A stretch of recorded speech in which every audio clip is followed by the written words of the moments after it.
Rapterra is a B&M wing coaster that just opened up at King's Dominion this weekend, and I got the chance to ride it 10 times. It's the tallest, fastest, and longest launched wing coaster, as well as the second B&M wing coaster to feature a launch in North America, the only other being Thunderbird at Holiday World. Rapterra has been a long-awaited addition to the park, ever since they announced they would be removing Volcano. At first, there were blueprints for a fairly basic wing coaster that would have been a clone, but then they decided to change it up and go for a custom-launched layout.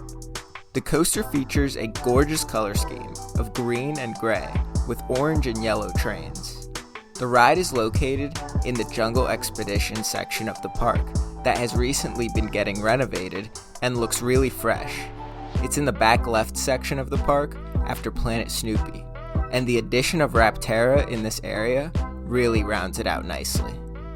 So let's get into the stats for Rapterra. We have a height of 145 feet, a max speed of 65 miles per hour, 3 inversions, and 3,086 feet of steel track. The ride uses the surrounding pathways and queue line as interaction points, making for a great overall experience even if you're not riding it, and it gets you some of the best views you can of the coaster. The entrance plaza is directly next to Timbili, the park's 4D free spin. The plaza utilizes the old queue and gift shop building for Volcano as its entrance and exit. They updated the gift shop inside to fit the Rapterra theme. You will exit through this gift shop, and it's also where you can find the on-ride photos.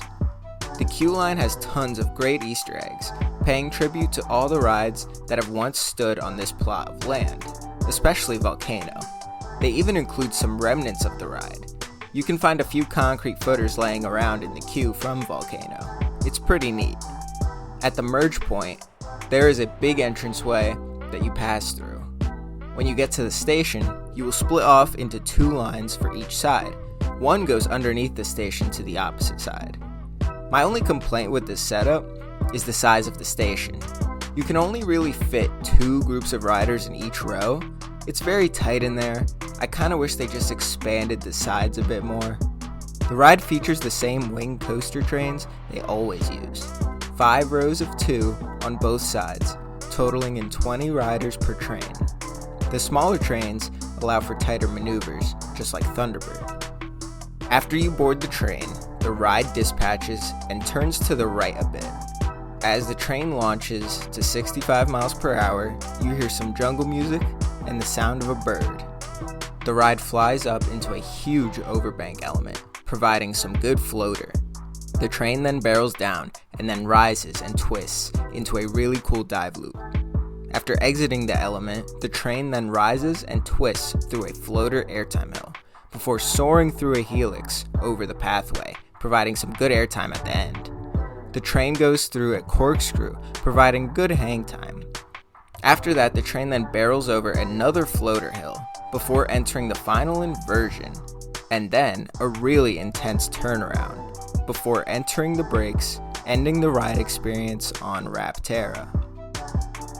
Overall, this coaster was much better than I was anticipating. After 10 total rides, I think I've decided that Rapterra is my new favorite wing coaster out of the 5 in North America.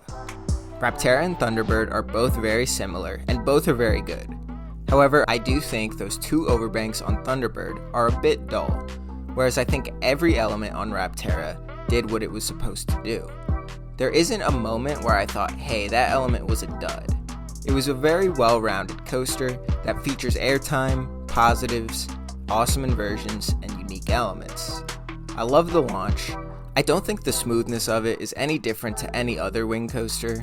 Every wing coaster will be smoother on the inner seats, so if you're concerned about the smoothness of the ride, just ride there then. I think the only thing I would change about the ride is the profiling on the final inversion. I would change it to be more like Thunderbird's, because that's the one element of Thunderbird that I do think is superior to Rapterra.